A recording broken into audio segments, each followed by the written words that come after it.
Xiao Yan memandangi pilar cahaya yang menutupi dirinya. Wajahnya ditutupi dengan ekspresi bingung.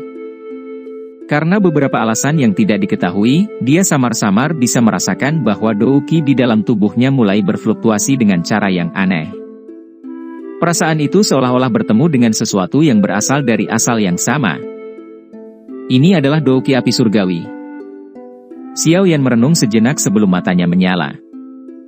Dia tiba-tiba memahami. Douqi di dalam tubuhnya ditempa oleh menelan banyak api surgawi menggunakan mantra api. Jenis karakteristik ini mirip dengan dewa kuno Toushi. Bagaimanapun, dia adalah api surgawi. Xiao Yan, tampaknya warisan dewa kuno telah memilihmu. Gu Yuan melihat pilar cahaya yang menutupi Xiao Yan dan matanya tanpa sadar merasakan perasaan tersesat. Bahkan dia tidak mampu mempertahankan ketenangannya di depan warisan dewa kuno. Bagaimanapun, dia juga telah mengejar level itu selama ribuan tahun. Namun, Gu Yuan mengerti bahwa dia tidak dapat melakukan apapun dengan paksa. Warisan dewa kuno akan memilih pewarisnya sendiri. Semuanya jelas telah dieliminasi selama seleksi oleh cahaya sebelumnya. Selain itu, Xiao Yan bisa dianggap menantunya. Tidak sulit bagi Gu Yuan untuk menerimanya menjadi elit Doudi. Semua orang mengungkapkan ekspresi iri setelah mendengar ini. Mereka mulai menangkupkan tangan dan memberi selamat pada Xiao Yan. Meskipun nada suara mereka cukup iri, ada kegembiraan yang lebih besar dalam diri mereka. Terlepas dari siapa yang dewa kuno pilih untuk menerima warisannya, mereka setidaknya akan memiliki kesempatan untuk bertarung dengan Hun Tiandi. Kata keberuntungan benar-benar membuat orang tidak bisa berkata-kata. Jukun menghela nafas. Dia segera berkata, karena warisan dewa kuno telah memilihmu, kamu harus menerimanya. Selama Anda dapat maju ke kelas Doudi sebelum Hun Tiandi, bencana ini akan teratasi secara alami. Xiao Yan ragu-ragu sejenak sebelum mengangguk pelan. Dia sangat menyadari situasi saat ini. Begitu Hun Tiandi berhasil menyelesaikan langkah terakhir dari pil embrio tingkat D, aliansi pasti akan mengalami bentuk pembalasan yang paling kejam. Mengingat karakter klan Hun, mereka tidak akan merasakan belas kasihan bahkan jika mereka membantai seluruh klan. Semuanya yakinlah bahwa aku, Xiao Yan, pasti akan melakukan yang terbaik. Xiao Yan menangkupkan kedua tangannya ke arah semua orang dan berbicara dengan suara yang dalam. Haha, untuk marga Hun dan Hun Tiandi, kami akan melakukan yang terbaik untuk menghentikan mereka. Mudah-mudahan, kami akan dapat bertahan sampai Anda keluar dari retret Anda. Yan Jin tertawa. Saya ingin memasukkan kotak besar ini ke dalam makam surgawi. Saya mungkin bisa mendapatkan lebih banyak waktu di tempat itu. Xiao Yan merenung sejenak sebelum menyapu matanya dan berkata, makam surgawi ya, aye, ini ide yang bagus. Aliran waktu di tempat itu lebih lambat dibandingkan dengan dunia luar. Dengan cara ini, Anda bisa mendapatkan waktu ekstra. Gu Yuan mengangguk. Jangan buang waktu lagi. Saya akan berangkat sekarang. Xiao Yan bekerja dengan kecepatan kilat. Setelah memutuskan sebuah rencana, dia melambaikan lengan bajunya. Retakan spasial besar muncul di langit. Setelah itu, ia menyebar dan melahap patung persegi dan batu itu ke dalamnya. Paman Gu, jika aliansi telah dikalahkan dan tidak dapat bertarung lagi, tolong hancurkan bidak giok ini. Saya akan segera keluar dari retret saya. Xiao Yan menjentikkan jarinya. Sepotong batu giok spiritual terbang menuju Gu Yuan. Gu Yuan mengangguk setelah menerima bidak giok spiritual. Bukan tidak mungkin peristiwa seperti itu terjadi. Aku akan memberitahu Sun Er dan yang lainnya tentang masalah ini. Gu Yuan menyimpan potongan giok itu. Matanya menatap Xiao Yan saat dia dengan lembut berkata, semuanya, kuserahkan yang di sini kepada kalian semua. Ekspresi Lei Ying dan yang lainnya tegas. Mereka menangkupkan tangan mereka dengan sungguh-sungguh saat mereka menghadapi Xiao Yan. Jika Xiao Yan berhasil, situasinya akan berbalik. Jika dia gagal, semua orang di sini sepertinya tidak akan bisa melarikan diri dari kehancuran. Xiao Yan menghela nafas dalam-dalam saat dia melihat banyak wajah tegas. Dia memang seseorang dengan kehidupan yang keras. Dia baru saja menyelamatkan ayahnya, sekarang muncul lagi masalah dengan beban yang lebih berat. Namun, dia tidak boleh gagal kali ini. Xiao Yan diam-diam menangkupkan kedua tangannya ke arah semua orang. Dia mengangkat kepalanya dan melihat ke arah kuali cahaya yang tak tertandingi di langit yang jauh. Di tengah kuali cahaya ada lautan darah yang menyebar. Sepertinya ada sesosok manusia yang duduk di tempat itu. Hun Tiandi, selanjutnya mari kita lihat siapa yang akan menjadi yang pertama mencapai tahap itu. Mata Xiao yang terkunci pada lautan darah. Dia tiba-tiba berbalik dan berjalan ke celah spasial yang perlahan menutup. Setelah itu, sosok dan retakannya lenyap. Gu Yuan dan yang lainnya melihat sosok Xiao Yan yang menghilang. Tangannya tanpa sadar mengepal. Periode waktu berikutnya ini akan menguji kemampuan mereka. Mudah-mudahan, kita bisa bertahan sampai Xiao Yan keluar dari retretnya. Gu Yuan bergumam pada dirinya sendiri. Segera, dia dengan cepat mendarat di aula besar. Semua orang buru-buru mengikuti. Selanjutnya, banyak perintah yang dikeluarkan secara tertib. Tentara aliansi yang sangat besar dimobilisasi pada saat ini. Lautan darah tersebar di langit yang jauh. Aroma berdarah yang kaya itu memenuhi tanah. Energi yang sangat melimpah memenuhi lautan darah. Di tengah lautan darah ada teratai darah yang mengambang. Sosok dengan rambut berserakan duduk di atasnya. Energi tak berujung yang luas dan besar terus berkumpul dari lautan darah. Akhirnya, mereka melonjak menjadi sebuah sosok. Sosok manusia itu tampak seperti jurang maut di hadapan jumlah energi yang tak ada habisnya. Itu memungkinkan energi yang sangat besar dan kuat, yang bahkan dapat membuat elit Do Wusheng meledak, mengalir dengan liar ke dalam tubuhnya tanpa menunjukkan sedikitpun jejak penuh. Hah! Sosok manusia dengan kedua mata tertutup rapat pada teratai darah, tiba-tiba membuka matanya setelah mendeteksi sesuatu. Mata itu tampak berlumuran darah, menyebabkan seseorang gemetar meski tidak merasa kedinginan. Riak ini. Hun Tiandi sedikit mengernyit. Dia bisa mendeteksi sedikit ketakutan beberapa saat sebelumnya. Namun, perasaan itu sudah lenyap saat dia akan mengamatinya dengan cermat. Apakah saya salah? Hun Tiandi bergumam pada dirinya sendiri. Formasi besar telah menyelimuti seluruh dataran tengah. Meskipun dia telah membentuk penggabungan awal dalam pil embrio tingkat D, dia masih merasakan tekanan yang sangat besar. Jika bukan karena formasi itu dipertahankan oleh fondasi yang kuat dari klan Hun, kemungkinan besar itu sudah retak. Dia tidak dapat mengalihkan perhatiannya dan mengamati perubahan kecil di dataran tengah karena dia harus tetap fokus. Ci! Hun Tiandi bergumam pelan pada dirinya sendiri.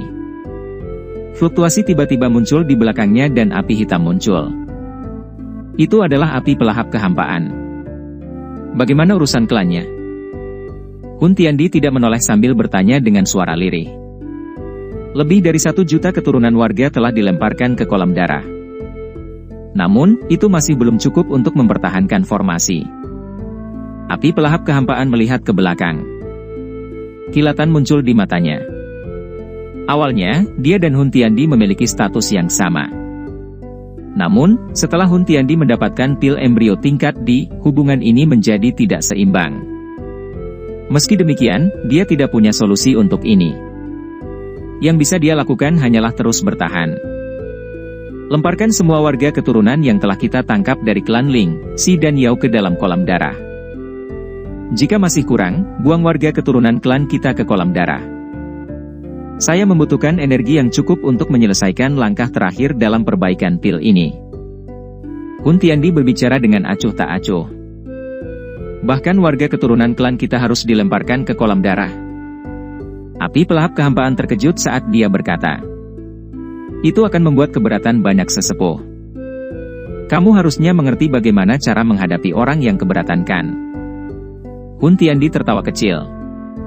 Teratai darah diputar.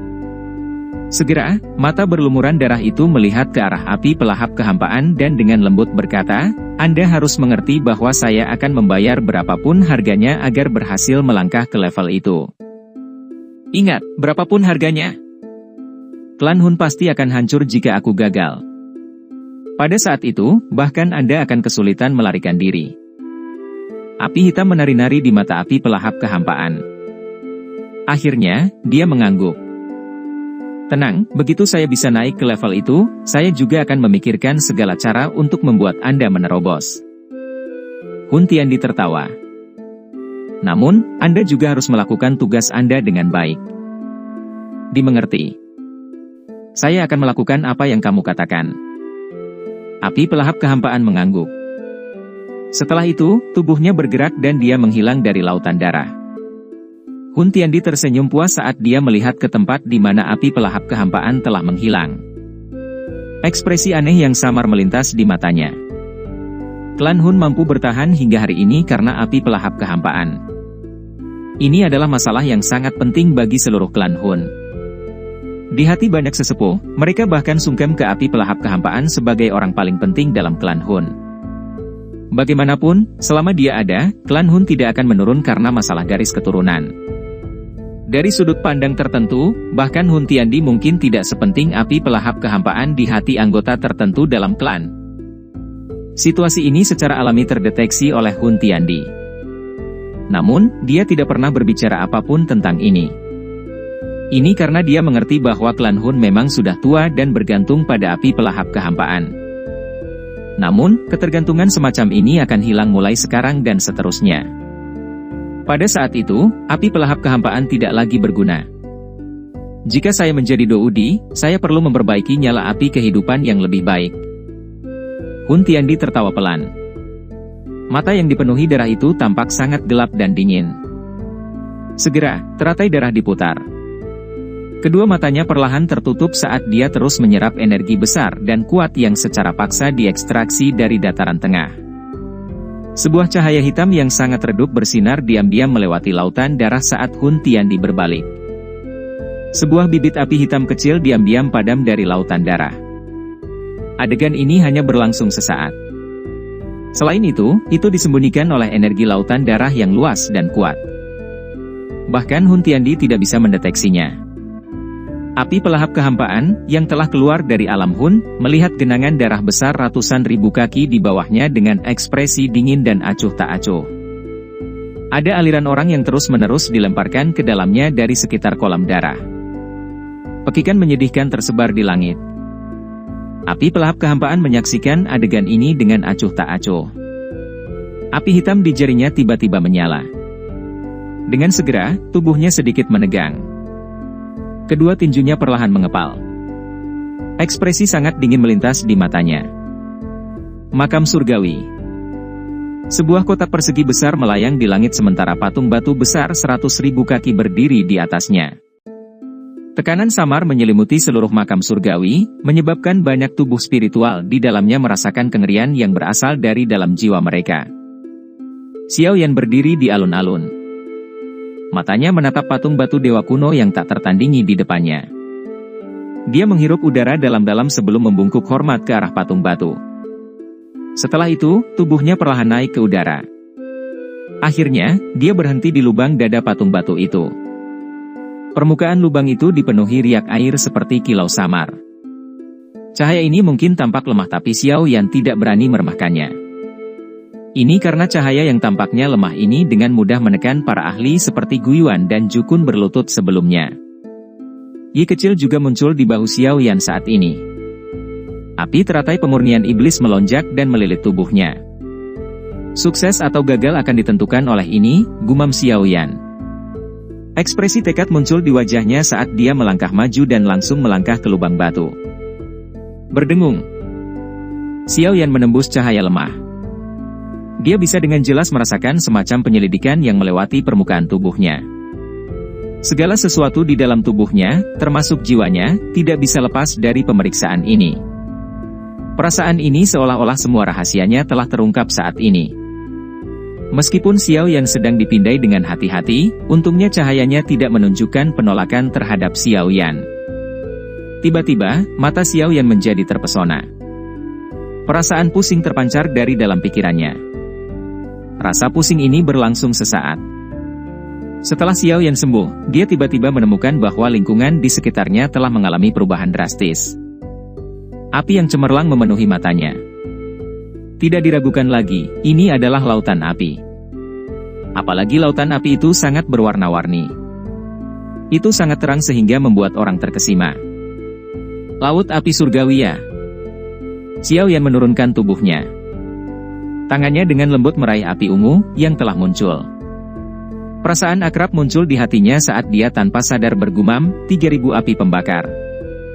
Xiao Yan membuka langkahnya dan berjalan ke lautan api ini, di mana banyak api surgawi yang berbeda berkumpul. Saat dia berjalan, nyala api mulai berkumpul di sekelilingnya.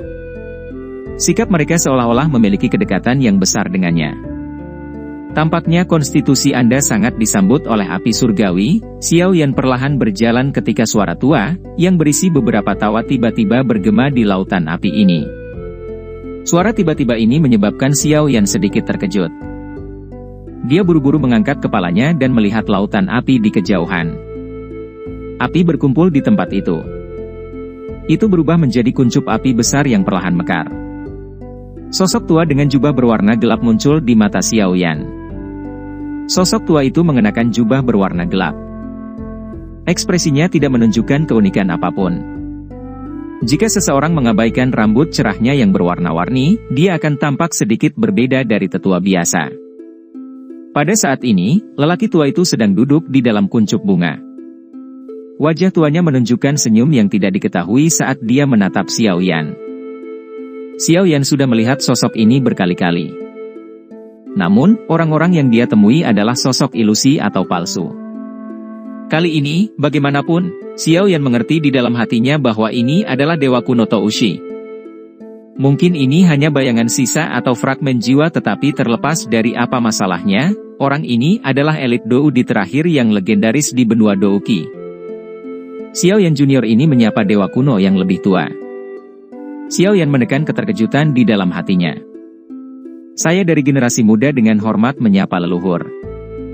Sepertinya istana yang aku tinggalkan telah dibuka. Sang Dewa Kuno tersenyum tipis.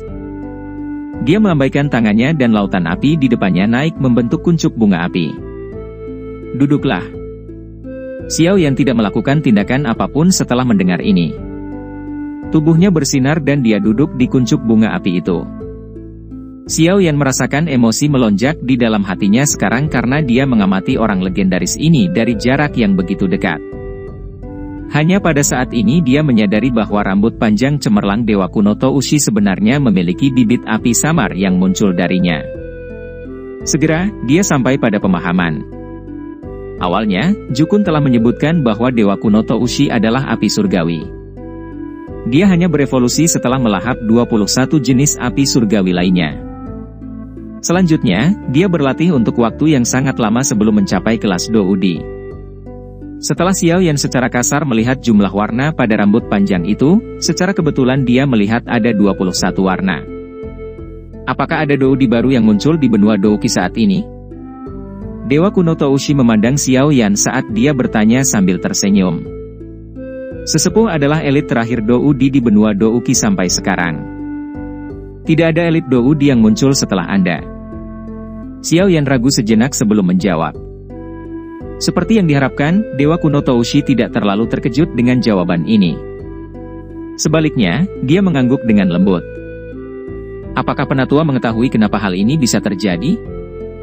Saya pernah mendengar leluhur saya mengatakan bahwa benua Douki saat ini tampaknya memiliki energi misterius yang hilang dibandingkan dengan zaman kuno. Xiao Yan tidak bisa menahan rasa ingin tahunya saat dia bertanya. Haha, leluhurmu cukup tahu. Dia benar-benar bisa menemukan ini. Dewa Kuno Toushi sedikit terkejut saat mendengar ini. Dia tertawa, ini memang masalahnya. Dengan aliran waktu, benua Douki saat ini mulai kekurangan sesuatu. Ini adalah faktor penting untuk maju ke kelas Doudi. Jika tidak, terlepas dari betapa luar biasanya bakat seseorang hanya bisa berhenti di depan langit. Apa yang hilang? Xiao Yan mengerutkan kening dan dengan lembut bertanya. Origin. Dewa Kuno Toushi dengan lembut mengucapkan kata yang tampaknya dalam dan tak terduga. Origin? Selama zaman kuno, beberapa ahli menyebut benda ini sebagai Origin Ki. Ini adalah energi misterius yang terbentuk di dunia ini. Hanya setelah menyerap Origin Ki seseorang akan berhasil menembus penghalang ke kelas Doudi. Dewa Kuno Toushi mengangguk sedikit dan menjawab. Setiap bidang akan memiliki beberapa origin key yang terbentuk dan dibuat. Namun, origin key tidak dapat dibuat lagi. Dengan kata lain, setiap origin key ini terpakai jumlahnya pasti akan berkurang di dunia ini. Elite Doudi adalah eksistensi yang melampaui dunia ini.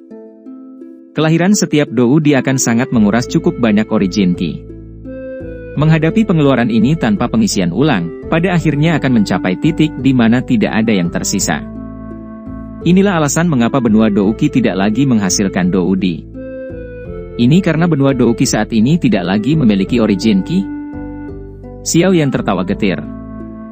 Ini memang kasus para pendahulu menikmati dan anak, cucu, cicit, cecet terkena dampaknya. Yang disebut origin key telah benar-benar habis dikeruk oleh orang-orang zaman dahulu. Hal ini mengakibatkan beberapa masalah yang harus ditanggung oleh generasi penerusnya. Seseorang telah mengambil pil embrio tingkat D yang ditinggalkan di dalam istana kuno. Saat ini, orang itu sedang melakukan pembantaian dan secara paksa mengekstraksi energi untuk menyelesaikan pil embrio tingkat D itu. Xiao Yan tertawa getir sebelum kembali fokus pada topik utama. Tidak peduli apa yang terjadi di masa lalu, hal yang perlu dia pertimbangkan sekarang adalah bagaimana maju ke kelas Doudi dan menghentikan Hun Tiandi. Pil embrio tingkat D mengandung jejak origin key. Jika orang itu benar-benar mampu menyelesaikan langkah terakhir, bukan tidak mungkin baginya untuk maju ke kelas Doudi. Dewa kuno Toushi tertawa. Dia segera melihat Xiao Yan dan berkata, "Saya tahu motif Anda datang ke sini." Ekspresi Xiao Yan sangat serius. Dia menangkupkan kedua tangannya dan berkata, "Saya berharap Penatua dapat membantu saya. Ini bisa dianggap sebagai bencana besar di benua Douki. Saya tidak terlalu tertarik apakah ada musibah atau tidak. Anda mungkin harus menyadari identitas saya." Dewa kuno Toushi tertawa. "Namun, karena kamu bisa datang ke tempat ini, kamu secara alami adalah orang yang paling cocok untuk mewarisi warisanku. Tentu, itu jika kamu bisa. Sesepuh, terima kasih atas bantuan Anda." Xiao Yan bersukacita. "Haha." Dewa kuno Toushi tersenyum dan melambaikan tangannya. Dia tiba-tiba memanggil Xiao Yan. Sekelompok api merah muda segera naik dari dalam tubuhnya. Akhirnya, itu berubah menjadi bayi api yang muncul di tangan Xiao Yan. Itu adalah Hi kecil. Api teratai pemurnian iblis, sudah lama sejak kita bertemu, Dewa kuno Toushi melihat Hi kecil di tangannya. Dia tertawa pelan dan berkata. Wajah kecil Hi mengandung rasa dingin dan kebencian saat menatap Dewa kuno Toushi. Namun, dia tidak mengatakan apapun. Ada ekspresi hilang yang muncul di wajah kecilnya. Dari kelihatannya, tampaknya tidak dapat mengingat dengan jelas masa lalu yang jauh. Satu-satunya hal yang diketahui adalah bahwa perasaannya terhadap orang ini di dalam hatinya adalah campuran dari ketakutan dan emosi yang rumit. Sepertinya kamu masih sangat membenciku. Dewa kuno Toushi tidak peduli tentang emosi di mata Hi kecil. Dia mengalihkan pandangannya ke arah Xiao Yan dan berkata, ada perasaan yang aku kenal di tubuhmu. Jika saya menebak dengan benar, Anda seharusnya berlatih metode ki misterius yang dapat melahap api surgawi, kan? Xiao Yan terkejut. Segera, dia mengerti bahwa tidak mungkin menyimpan rahasia di depan mata orang ini. Selanjutnya, dia mengangguk pelan. Metode ki itu tidak buruk. Saat itu, saya berhasil mencapai kesuksesan masa depan saya karena metode ki itu. Dewa kuno Toushi tertawa. Apakah sesepuh yang telah menciptakan mantra api? Ekspresi Xiao Yan sedikit berubah. Tidak disangka bahwa metode ki misterius sebenarnya diciptakan oleh Dewa kuno Toushi. Namun, ini masuk akal. Hanya orang seperti itu yang bisa menciptakan metode ki yang misterius ini. Haha, kamu salah menebak. Mantra api yang Anda bicarakan tidak dibuat oleh saya.